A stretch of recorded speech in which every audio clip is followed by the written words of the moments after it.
amigos e amigas da revista Coach Brasil, sejam bem-vindos a mais um vídeo.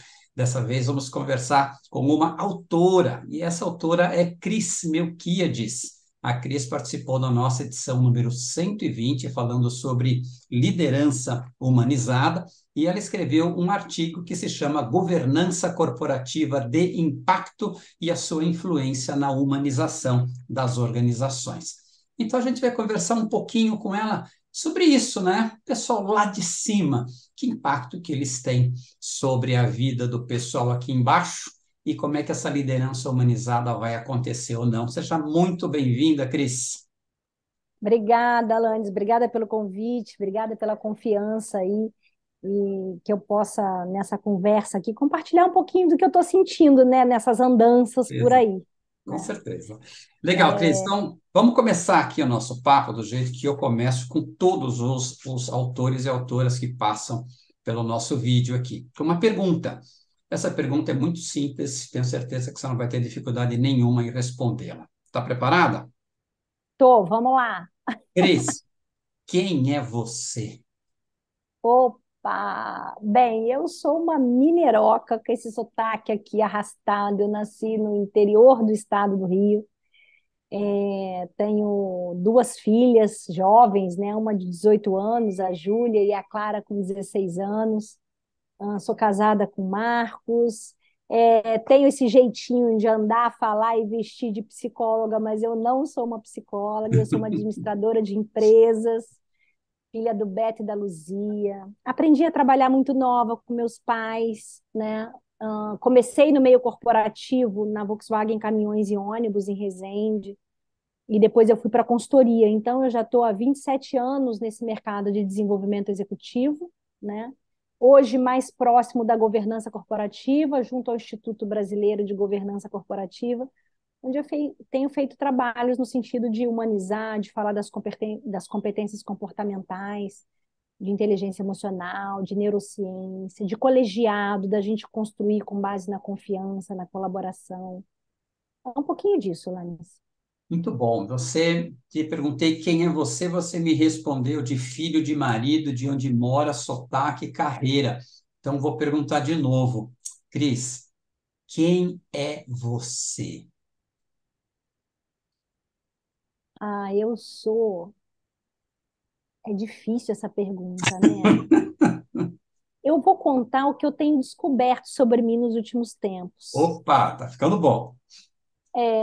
Eu sou uma pessoa amorosa, eu sou uma pessoa disponível, eu sou uma pessoa que adoro conversar, adoro ter ideias, assim, sites. Então, a sensação que me dá é que eu sou uma buscadora constante, assim, pelo conhecimento, pelo autoconhecimento.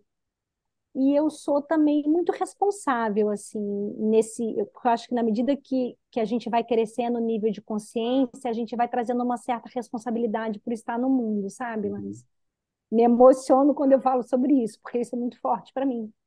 certeza. Então, eu acho que eu tenho um senso de responsabilidade também de dar umas picadinhas por aí pela sociedade, assim, de contagiar algumas pessoas do que eu tenho descoberto, né? Do que eu tenho Uhum, visto, mas fundamentalmente vivendo em mim primeiro, se revelando em exato. mim essa amorosidade, para Uhum, poder trazer para esse mundo que está carente das pessoas se perceberem, das pessoas se aterrarem nas suas histórias, nas suas origens. Então, eu sou dessas, assim, a Cris respeita e admira muito a minha casa, de onde eu venho. Eu acho que é isso. Eu posso dizer que eu sou uma curadora de mim primeiro, né? E aí eu saio com desejo de, não sei se é muita pretensão, mas de ajudar esse mundo também a se curar de algum modo, né? exatamente. Fantástico. Agora sim eu te conheci um pouco melhor. Que bom essa provocação, né? Porque a gente vai se embolando, né, nessas relações todas, né, que é nesses papéis que a gente exerce. Exatamente, Mas exato. o primeiro é com a gente, né? O primeiro é com a gente. Muito bem. Cris, então assim, pessoal, você que está nos vendo aqui, obviamente te convido a ler o artigo da Cris, que está fantástico. E, Cris, me permita ler o comecinho do seu artigo, que para quem estiver desanimado, esse daqui vai ser um alento maravilhoso. Então, a Cris começa o artigo assim: a hora chegou, guerras escancaradas, guerras silenciosas, briga com dados com a IA, inteligência artificial, escândalos corporativos, fraudes, corrupção, mortes, irresponsabilidade, salários astronômicos, decisões imprudentes, escolhas mal feitas, desconsideração de aspectos morais em decisões corporativas e políticas, valores pessoais e organizacionais distorcidos, agravam-se as questões climáticas, o planeta grita, nosso tempo fica mais curto, pessoas passando fome, desigualdade social crescendo, injustiças, polarizações, sociedade adoecida, depressão, síndrome do pânico, esquizofrenia, suicídio, burnouts, Rivotril sendo consumido como Dorflex pela sociedade, fake news, ameaça de ataque às nossas crianças nas escolas, medo e ausência de confiança, o retrato de um mundo caótico. Uau! É assustador, É né, Lanes? assustador. E aí, Cris, como é que a gente lida com esse mundo? É assustador. E eu vinha, de novo, né? A gente está falando de partir de um lugar que é nosso, né? Eu há pouco tempo vi de uma experiência interessantíssima na Schumacher College, onde a gente estuda sobre ecologia profunda. E eco tem a ver com casa, né? Então, a Hum, casa, a terra, a Gaia, onde a gente habita, mas a gente também precisa lembrar que o nosso corpo também é uma casa, sim. né? Então, como é que a gente pode ter uma vida plena com esse mundo caótico, né? Uhum, Então, quando eu menciono que a hora chegou, é assim, a gente não pode se abater e se abalar com todas essas cenas e nada fazer, uhum, né? E aí eu diria que a resiliência, que a resistência, né, que é você se manter otimista, mas ao mesmo tempo não negando dados de realidade, né? Então não adianta eu trazer um artigo lindo, maravilhoso, contando um monte de coisa bacana, mas sem também retratar todas essas coisas que também estão acontecendo ao mesmo tempo, né? uhum, Então, por vezes vem um sentimento de que a gente está caminhando muito pouco, né? Porque existe tanto sofrimento, tanta dor dentro do meio organizacional, um ambiente tão tóxico, né, que dá a sensação de que nada está sendo feito, de que uhum, está tudo muito ruim, quando na verdade tem muitas pessoas já fazendo muitas coisas há muito tempo, né? uhum. Então, olha para aqueles gráficos de bolsa de valores, né? Olha para os gráficos lá de petróleo, né? Que você pega e vê o crescimento, mas nunca é um crescimento constante. São altos e baixos. Então, apesar de ser altos e baixos, a gente está mudando o nosso estado de consciência. Existe hoje uma mudança de consciência da nossa sociedade muito maior do que a gente tinha há 3, 4 anos. Então, muitas coisas que antes não eram reveladas, hoje já se revela para a sociedade, né? É aquilo que eu ainda coloco no artigo. Não é porque as pessoas resolveram ficar boazinhas de uma hora para outra. Não, é porque não tem mais por onde esconder as coisas. Uhum. A gente está na vitrine, a gente está sendo exposto, né? Então, eu acho que nesse sentido a gente precisa também, primeiro, ter a clareza de onde a gente parte, né? De qual é o grau de contribuição individual que você está. A gente chama isso de propriedade emergente. Uhum. Que você, por menor que seja, você é parte desse sistema e você impacta o sistema ao qual você pertence. Você pode escolher o lado que você quer ficar. Você quer ser a vítima de um sistema onde você dramatiza e não é agente para resolver, você se torna mais um problema no sistema, ou você pode ser aquela pessoa que é a pessoa que vai provocar e transformar esse lugar. Que lugar que você quer estar, né? Então, quando eu digo que a hora é agora, é nesse sentido de cada um se aterrar na sua base, na sua origem, para sair para um lugar onde você é agente. Você é o agente dessa mudança, né? Às vezes a gente fala muito de burnout, né, Alanis? E é claro que existe a parcela da organização de culpa, né? Porque o ambiente externo influencia nessa nossa condição emocional. Mas a gente não pode também colocar como se as organizações fossem as únicas vilãs da história. Uhum. Porque para o burnout acontecer, são tantas as cenas de insatisfação, são tantas as cenas que se revelam para o sujeito, mas inúmeras, mais de 1000. E o que que ele fez com tudo isso? Como é que ele também se cuidou e se apropriou e trouxe como protagonismo que ele pode, de procurar ajuda, de buscar recursos, de conversar, de expressar, né? Então, tem um lado que é da organização, de não ver, de não perceber, e ainda assim, não ver, não perceber, contribuir para aquilo ainda aflorar ainda mais, né? Mas tem um lado também da pessoa, que é nosso, né?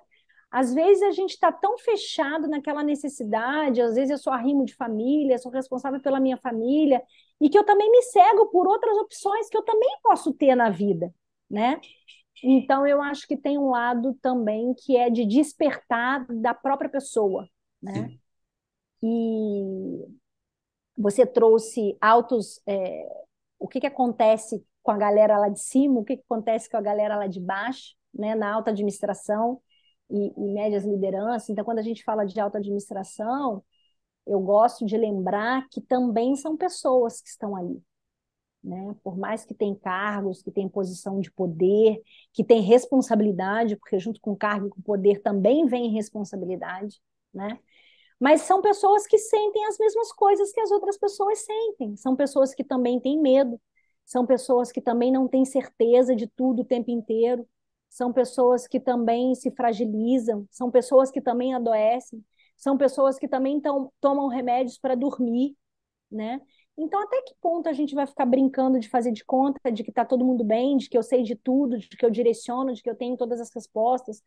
Então, o primeiro movimento é da gente tirar essas capas de Mulher Maravilha, de super-homem, de super-heróis, e da gente se reconhecer nesse lugar que, independente de cargo, de responsabilidade, de poder, eu também sinto, eu também Uhum. tenho medo, eu também preciso me permitir não saber.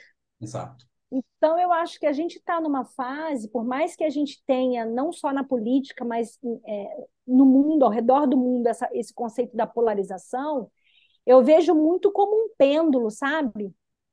E que tem uma hora que essa polarização vai precisar se aquietar, porque a gente não vai construir, se apoderar e se apropriar do que a gente precisa com essa polarização, né? Então, tem um lado da divergência que é extremamente rico, porque é divergindo que a gente cresce, que um provoca o outro, que um instiga o outro no desafio de ser melhor, que instiga a gente a ser mais, né? Mas como é que eu promovo isso, né? Então eu falo que tem um mantra que é divergir para convergir. Mas qual é o estado que a gente se disponibiliza para divergir, né? A gente entra com o espírito de estou divergindo no sentido de que é mais um pensamento. O Lance tem um pensamento, a Cris tem outro. Que bacana, agora a gente tem dois. E desses dois pode se revelar um terceiro, um quarto, um quinto pensamento. Agora, se É. eu entro querendo estar certa, Uhum. se eu Exato. entro querendo defender uma tese, se eu Esse é o entro ponto. querer defender uma convicção de tamanha confiança que eu tenho, isso vira até, isso vai para o lado da ignorância, Exatamente. porque a gente despreza o conhecimento coletivo. Os problemas estão tão complexos e tão grandes que a gente não dá conta, uma única pessoa não dá conta mais disso. Uhum. Então, não é um CEO que vai dar conta disso sozinho. Não é um presidente de conselho que vai dar conta disso sozinho. Não é um investidor que vai dar conta disso sozinho. E aí é nesse sentido que eu acho que a governança ajuda muito, porque ali é colegiado, são comitês, são fóruns, né? O tema de pessoas nunca na história da governança esteve tão em pauta dentro dos conselhos de administração como estão hoje, Uhum. né? Então eu tenho estado muito animada, apesar desse parágrafo inicial que você leu aí, que é trágico, né? Uhum. Mas ao mesmo tempo, essa tragédia toda está mobilizando as pessoas para um lugar de inquietude muito grande. Eu acho que a pandemia revelou um pouco essa permissão da gente poder sentir algumas coisas. É. E vamos lembrar que a gente está num mundo de provas e expiações, Lanes, né? Já Uhum. estou entrando um pouquinho na espiritualidade, porque a gente não pode esperar que todas as pessoas estarão num mesmo nível de consciência para a gente fazer mudanças. Com Isso certeza. não vai acontecer. A gente nunca vai ter todas as pessoas no mesmo nível de confiança para as mudanças acontecerem. a gente vai estar com níveis de consciência diferentes, a gente vai estar com vontades, com coragens em níveis diferentes. Então, é onde cresce a nossa responsabilidade. Você como um agente de governança, você como um consultor, você como um coach, né? Você que está num nível desperto de consciência maior, como é que você promove e alavanca esses outros lugares para que essas pessoas também cresçam nesses diferentes estados de consciência, né? Tem um ponto que você colocou que, assim, a revista Coach Brasil está fazendo 10 anos agora. E o nosso foco é o desenvolvimento humano, de uma maneira geral. Então, a cada edição a gente traz um tema dentro do nosso dossiê. Então, você falou muito sobre a vulnerabilidade, né? Que hoje a gente tem que colocar essa vulnerabilidade para fora, tem que mostrar isso, que até então todos esses meus medos e coisas, então eu tinha que esconder, né? Porque o mundo organizacional ele não permite isso. Fizemos um dossiê falando sobre vulnerabilidade, fizemos um dossiê falando sobre medo, né? Então, assim, a gente vem ao longo desses anos tratando de temas muito pontuais que vão se interligando. E dentro dessas diferenças, né, que a gente encontra de opiniões, um ponto que é fundamental é sempre reconhecer o outro como um legítimo outro. Quando eu deixo de reconhecer o outro como um legítimo outro, aí eu estou coisificando a pessoa e aí vem a polarização e eu quero matar o Perfeito, outro, porque ele perfeito, não é mais gente, né? perfeito.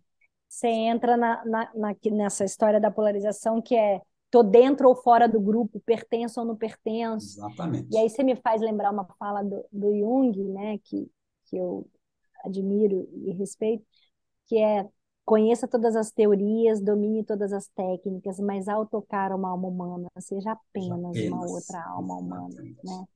Então é nesse sentido que eu falei, os caras lá de cima, esses aí, né, que estão com essa figura de poder, também vivem tudo isso, né? São pessoas também que estão ali num diferente estágio, com uma responsabilidade muito maior, com poder de influência muito maior.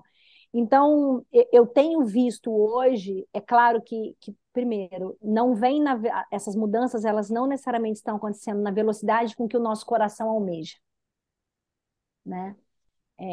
Porque é tanta coisa ruim acontecendo que a gente precisaria fazer uma virada de chave, assim. Mas o nosso cérebro também é um cérebro linear, vamos respeitar a nossa natureza, o modo como a gente funciona, né? Mas assim Então, também, quando historicamente, as mudanças estão sendo rápidas.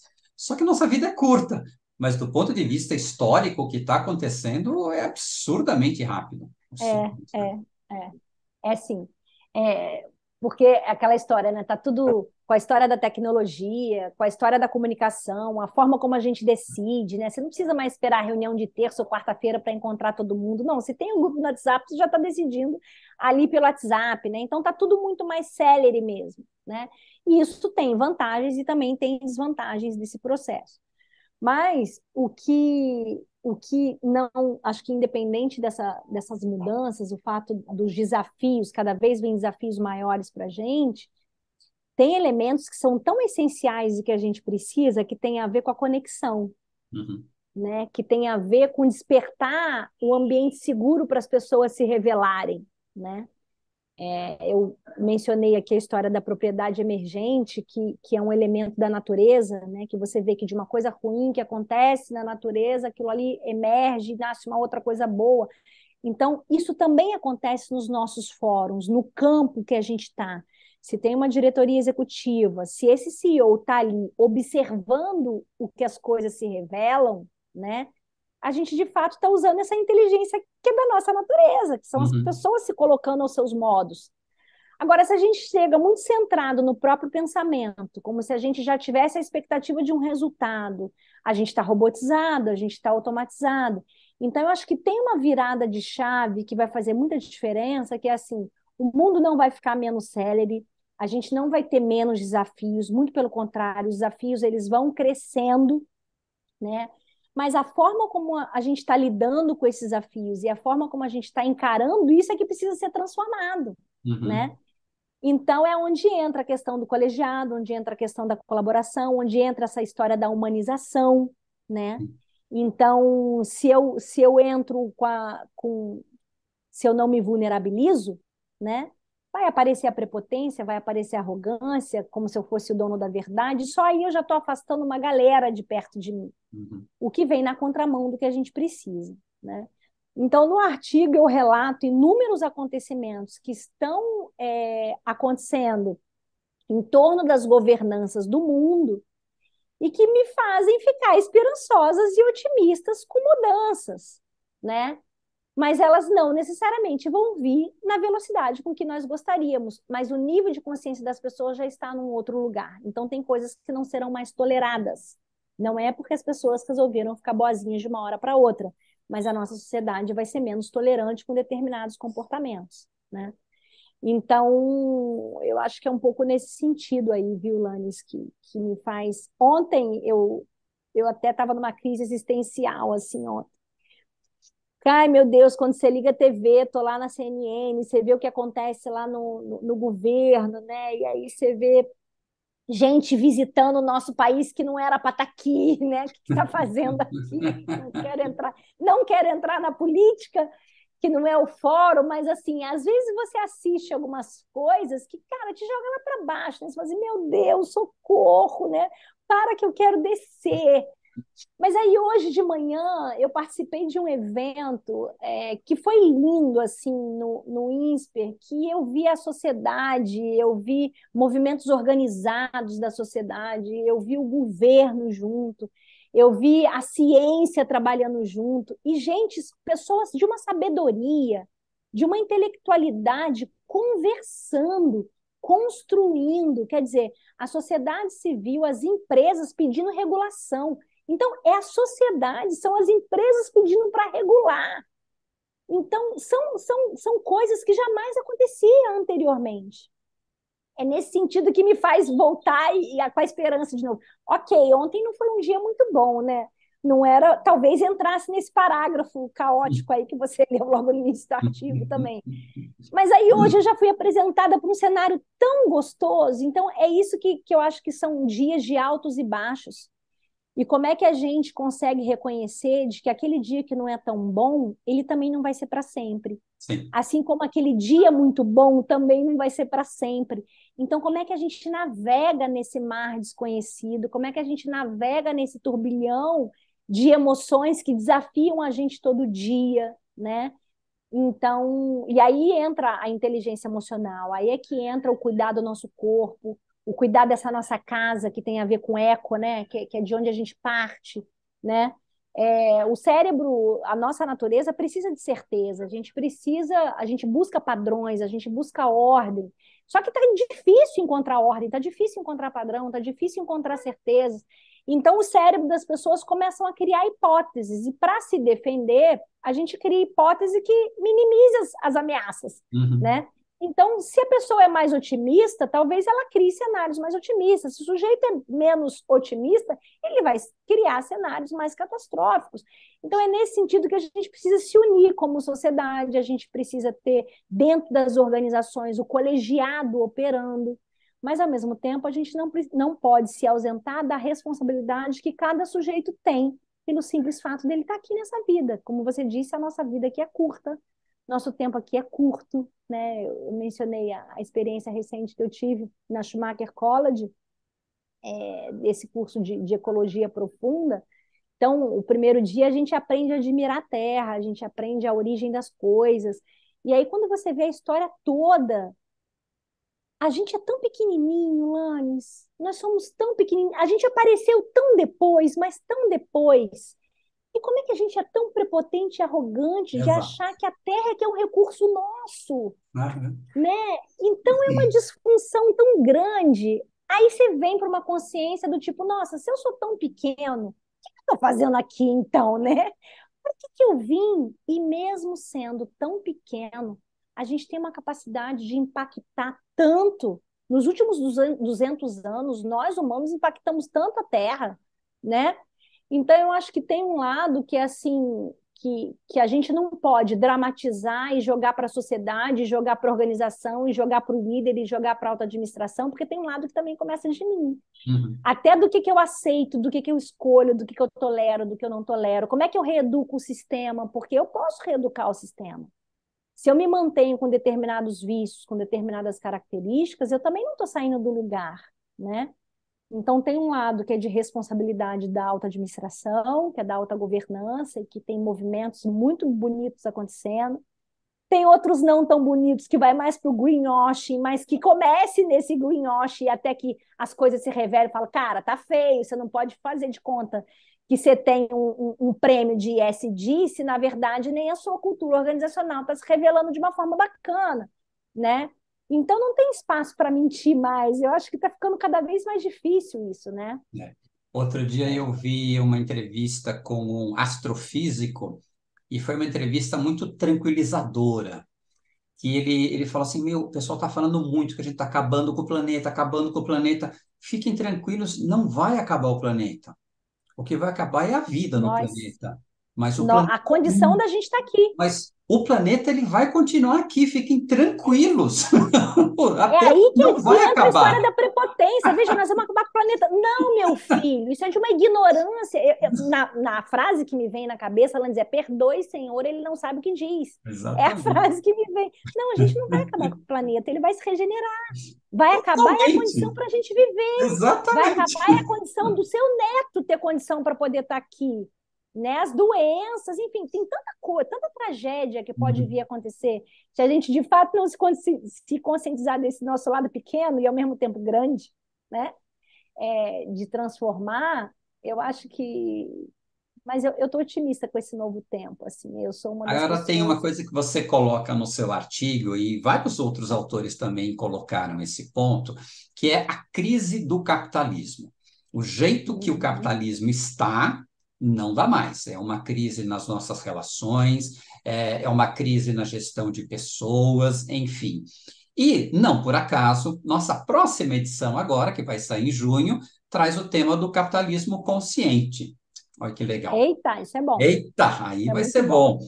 Aí eu te pergunto, como é que o pessoal lá de cima está se preparando, está se organizando para esse capitalismo consciente, aonde do lado do lucro vai ter também pessoas e planeta?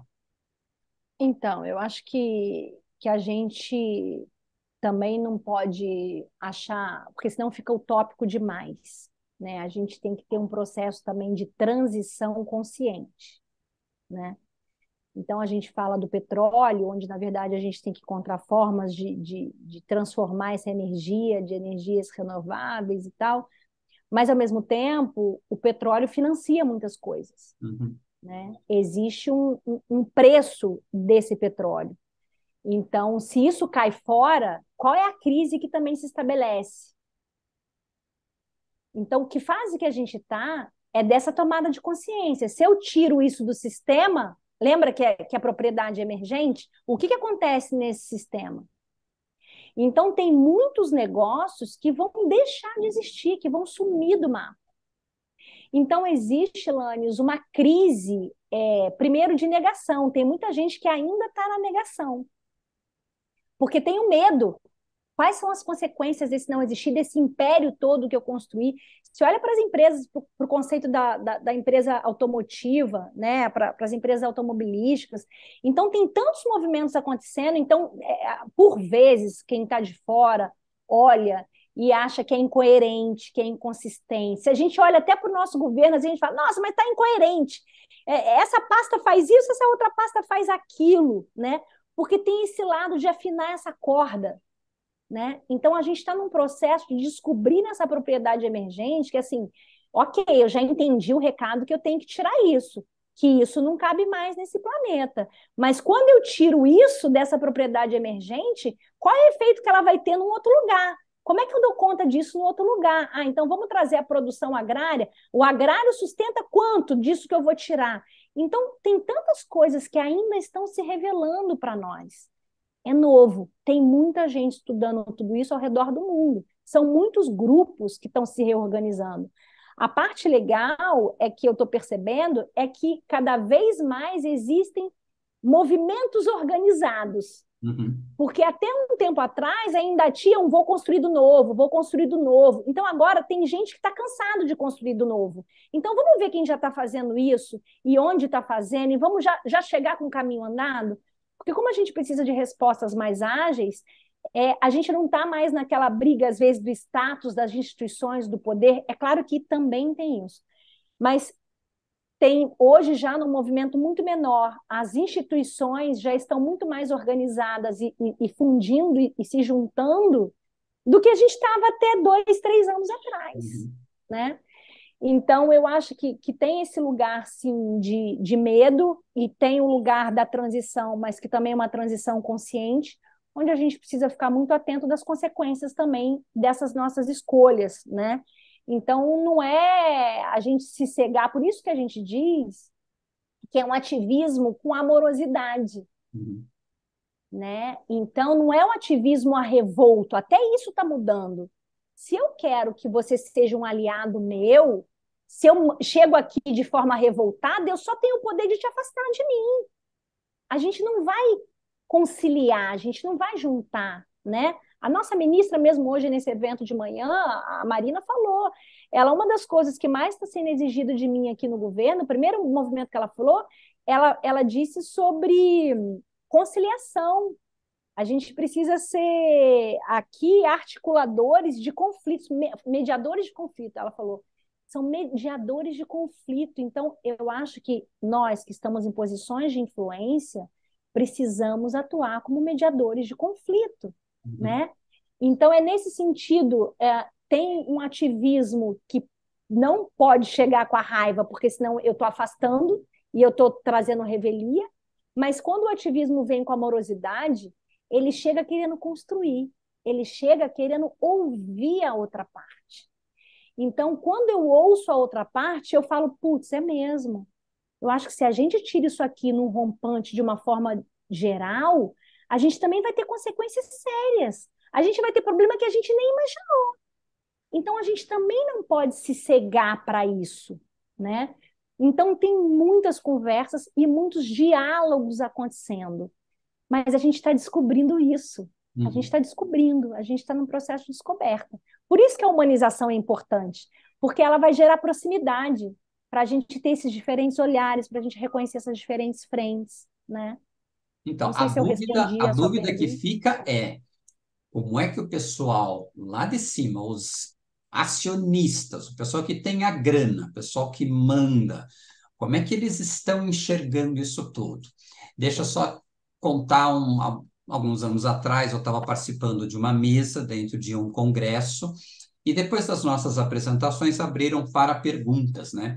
Aí uma pessoa ela perguntou para mim se eu achava viável que líderes que estão lá embaixo, se eles conseguiriam conduzir mudanças organizacionais profundas, né? E aí eu disse para ela assim: você já lavou uma escada? Ela já.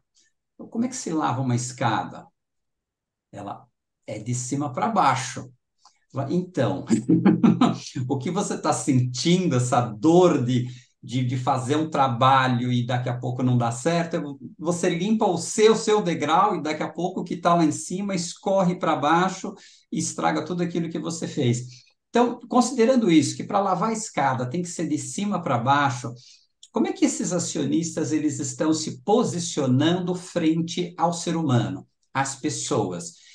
Vou, Isso. vou colocar um aspecto que aconteceu recentemente na pandemia. É, eu vi três tipos, só para simplificar, vi três tipos de organização. Uma, profundamente com visão humana, que demitiu praticamente ninguém, ou o mínimo de pessoas. Então, ela deu um nó na tripa para não demitir pessoas, porque essa era a crença dela, mas não fez estardalhaço em cima disso. Outras que fizeram um estardalhaço tremendo, que estavam mantendo pessoas empregadas, mas mais por marketing, e outras que não quiseram nem saber, passaram o facão e tudo bem, né? Então, assim, eu te pergunto, como é que o grande acionista ele está se preparando para uma nova economia? Então, no artigo eu falo um pouco sobre isso, né? Assim, do capitalismo que não tem mais espaço, né? Uhum. E os acionistas, eles estão muito mais ativos do que antes. Mas, ao mesmo tempo, vamos lembrar que são humanos, né? Uhum. Então, não dá para a gente colocar todos os acionistas no mesmo lugar de consciência. Tem alguns acionistas um nível de consciência muito diferenciado, e outros que você fala assim, socorro, como é que a gente vai dar conta disso, né? Então, e isso também é um movimento que acontece dentro das organizações. Como eu mencionei, lembra? Mundo de provas e expiações. A gente não Uhum. pode esperar ter todas as pessoas no mesmo nível de consciência para que as mudanças aconteçam. Então, vai ter organização que você vai ter, às vezes, numa mesma composição, a gente às vezes não tem match nem dos próprios acionistas. Tem um que tem um nível de consciência super já elevado e desenvolvido, e que está num outro movimento, e outro que está no movimento que é mais imediatista, porque a intenção dele é daqui a 2 anos já sair daquele negócio. Então, tudo parte assim, qual é a intenção, qual é o seu propósito, até no instante que você decide vender uma parcela da sua organização, você tem que pensar sobre isso. Para quem eu quero vender? Qual é a intenção de quem vai comprar? Qual é? E hoje são discussões que nos conselhos, às vezes, a gente já tem. Qual é o tipo de acionista que a gente quer pôr para dentro? Qual é o tipo de acionista que a gente quer pôr para dentro? Assim como a gente pergunta qual é a liderança que a gente precisa ter agora, qual é o acionista que a gente também quer pôr para dentro, Uhum. né? Então, eu diria que não é um mundo maravilhoso, não. Tem muita gente ainda que está muito nessa pegada do capitalismo que não é sustentável, e tem muitas pessoas com discurso que tem a ver mais com a questão do greenwash, né? Mas eu diria, no artigo eu ainda menciono que tem também a distribuição de riqueza, né? Então, tem um grupo muito grande de jovens, de novas gerações, que já chegam com essa pegada do cuidado, né? Com o Uhum. planeta, com as pessoas, sustentável, e que também estão assumindo lugares e recebendo riquezas por meio das heranças e tal. Então, tem muitas frentes que estão acontecendo simultaneamente, né? É, Acho que é isso, Lanes. Legal. Muito bom. Indo para o final aqui do nosso papo, caramba, a gente podia ficar conversando a noite inteira. Mas indo para o final do nosso papo, fazendo aquela brincadeira das dicas, né? Que dicas você daria para pessoas que estão em posição de liderança e estão ascendendo a níveis que ela vai ter poder de influenciar mais ainda nessa governança? O que você diria para essa pessoa? Como é que ela pode se preparar melhor para subir nessa escala de maturidade para causar impactos cada vez mais positivos? Fácil, hein? Olha, não, mas me vem com clareza quatro dicas, assim. Eu acho que primeiro, eu acho que tem a ver com a liderança ser uma escolha deliberada. Eu acho que o primeiro passo é esse, assim, quando você é convidado para um cargo de maior complexidade, qual é o seu nível de consciência quando você assume esse lugar? Né? Então, muitas vezes as pessoas assumem porque é por uma promoção, eu vou ganhar um salário mais alto, eu vou ter mais status, eu vou ter mais poder. Então, assim, junto com isso vem responsabilidade. Então, acho que o primeiro movimento é: você tem clareza da responsabilidade que você tem aonde você está? Do que é esperado de você? De como é que você afeta o meio que você está? Então, tem uma tomada de consciência no sentido de liderança deliberada, de eu aceitar a posição de liderança de modo deliberado e consciente da minha responsabilidade. Então, esse é o primeiro passo. Quando eu entro nessa consciência da responsabilidade como líder, eu não sou mais um no meio de todas aquelas pessoas, né? Então, cumpra a sua obrigação de liderança, né? Qual é a sua obrigação de liderança hoje? O que eu preciso tomar de decisão hoje? Porque às vezes a gente cria um universo tão grande de 2, 3 meses, 4 meses, e a gente se perde no dia, Uhum. né? Então, para a gente ter recompensas também, quais são as escolhas e decisões que hoje eu posso tomar que são importantes? Tem umas que eu dependo do sistema, mas tem outras que dependem de mim e que é importante que eu faça hoje, né? Que você não seja mais um nesse sistema. Conecte-se. eu acho que tem um lado da liderança que é de conexão, que relacionamentos de liderança eu preciso fortalecer hoje.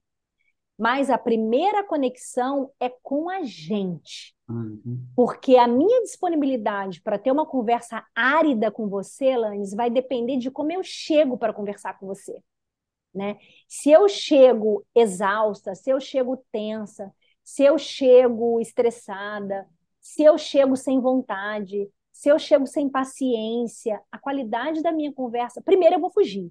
Primeira coisa que eu vou querer é fugir. Eu vou evitar falar com você sobre coisas difíceis, porque eu já tô com muitas coisas na minha cabeça, né? Agora, se eu chego, por isso que eu falo da conexão com a gente, se a gente reconhece esse nosso lugar, eu falo do exercício de limpeza de espaço, de check-in emocional, da gente saber endereçar as coisas, de nomear o que a gente está sentindo, de compreender a origem daquilo, de reconhecer o que, que eu dou conta hoje, o que, que não é para hoje, o que, que vai ser para amanhã, e aí eu estaciono aquilo, né? Porque se a gente não conta para o nosso cérebro e não revela isso, a gente vai criando um turbilhão de processos Com certeza. emocionais, que é daí que vem a ansiedade, que é daí que vem a baixa tolerância ao estresse e tal. Então, acho que relacionamento de liderança é esse que eu preciso construir e fortalecer com as pessoas aqui fora, mas antes é comigo mesmo. Como é que eu chego para me relacionar com você, né? Então, se eu estou dizendo que a gente não pode chegar com convicção, com certeza sobre tudo, né? E que é um ativismo, mas um ativismo com amorosidade, eu tenho que estar disponível para você, eu tenho que querer te ouvir, eu tenho que, no mínimo, despertar curiosidade por você, pelas coisas que você vai me falar. Então, tem uma questão também do estado de presença. Então, conexão. A liderança precisa de conexão. Então, a qualidade da minha conexão com as outras pessoas depende da qualidade que eu estou colocando aqui no meu corpo, na minha primeira casa, né? Então, quando eu falo de conexão, a gente está falando de rede, redes de conexões. E a liderança, quando opera em rede, quando opera em colegiado, quando opera em comunidade, isso é muito poderoso. E aí eu estou dizendo aqui, não é só liderança de cargo, não. Não é só liderança de cargo, não. Mas é liderança de propósito, é liderança de intenção, é liderança de desejo, é liderança de vontade. Então, a gente pode estar numa comunidade de líderes com diferentes cargos, isso pouco importa. Sim. Na verdade, isso pouco importa. Então, não importa se você está lá no primeiro degrau da escada ou no último. Uhum. Se eu estou te enxergando como um agente que me ajuda a transformar, inclusive quando a gente está fazendo um processo de transformação cultural, é top-down e bottom-up, é em cima e embaixo. A gente, é claro que em cima é super importante, né? Mas eu não posso desprezar a potência que está aqui embaixo. Tá tudo junto e misturado. Cada um tem um papel e que é muito relevante. Todos os papéis são muito relevantes dentro dessa propriedade que emerge, né? Dentro de um sistema. E por último, eu acho que tem a ver com seja forte, assim. É porque a liderança é um lugar de trabalho árduo, né? Então tem um dia que a gente vai se abater, que a gente não vai estar muito bem. Como é que a gente também se acolhe, que a gente também tem autocompaixão, né? Eu te falei que ontem eu estava num dia, não estava muito legal. Poxa, mas hoje eu já cheguei com uma outra energia, um negócio super diferente. Então a gente também precisa saber que esse lugar de liderança é árduo para a gente também. É a gente naturalizar a nossa humanidade, né? A gente também saber reconhecer que a gente não vai estar forte todo dia, né? Eu me lembro até às vezes a gente fala, eu sou master isso, master aquilo, mas vamos ver se hoje eu tô master. Que isso, né? Não é porque um dia eu consegui um certificado, que eu fui lá, fiz uma puta prova difícil, ganhei o certificado de CCASA, eu não sou isso todo dia, eu não sou mesmo, né? Exatamente. Então, acho que o desafio da liderança são perguntas assim: o que que eu preciso superar hoje? Com quem eu tenho que me conectar hoje? Né? Que decisão difícil eu preciso tomar hoje? Que obrigação é essa que eu tenho? Então, é um encarar esse lugar de liderança, de influência, de um modo deliberado, né? Porque a quem muito é dado, muito se é cobrado, né? Então, eu acho que tem um lugar aí de responsabilização que é de cada um, né? Maravilha. Pessoal, conversamos aqui com Cris Melquíades. Leia o artigo que ela escreveu, fantástico. Entre em contato com ela, contrata, né? Também estamos abertos, né? Não estamos abertos? Ah, desafio muito gostoso, né? Desafio é muito bom. Pessoal, é isso. Na nossa edição número 120 da revista Coaching Brasil, você vai encontrar o nosso dossiê completo. E não só esse, você também vai encontrar 121 edições completas nos nossos 10 anos, que como assinante premium você consegue acessar. Junte-se a nós, estude, seja uma pessoa cada vez melhor, para que o mundo fique um pouquinho melhor. Cris, É isso mesmo. gratidão imensa, minha querida. Ah, obrigada a você pela oportunidade, pela conversa. Eu confesso que eu até esqueci que estava sendo gravada, que isso aqui era uma entrevista. Eu me senti super à vontade, assim, meio que no sofá de casa, conversando com Isso aí. você. Espero ter contribuído de alguma maneira aí para elevar o nível de consciência das pessoas. E para mim também é gostoso, porque cada vez que eu estou aqui falando, eu estou ressaltando coisas também que eu considero que sejam importantes para mim. Isso daí. Obrigada, viu, gente? Ó, beijo carinhoso, Landes, conte comigo no que precisar. Legal. Beijo, pessoal. A gente se encontra no próximo vídeo. Até mais. Até logo, tchau. E aí, gostou desse vídeo?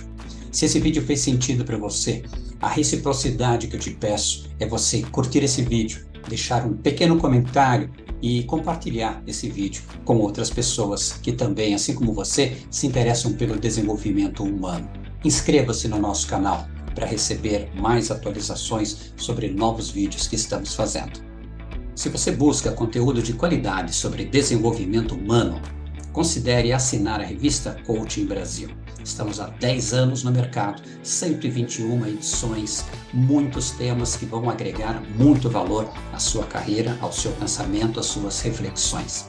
Venha conosco. Como assinante premium, você pode acessar todas as nossas edições e você paga apenas R$ 29,90 por mês.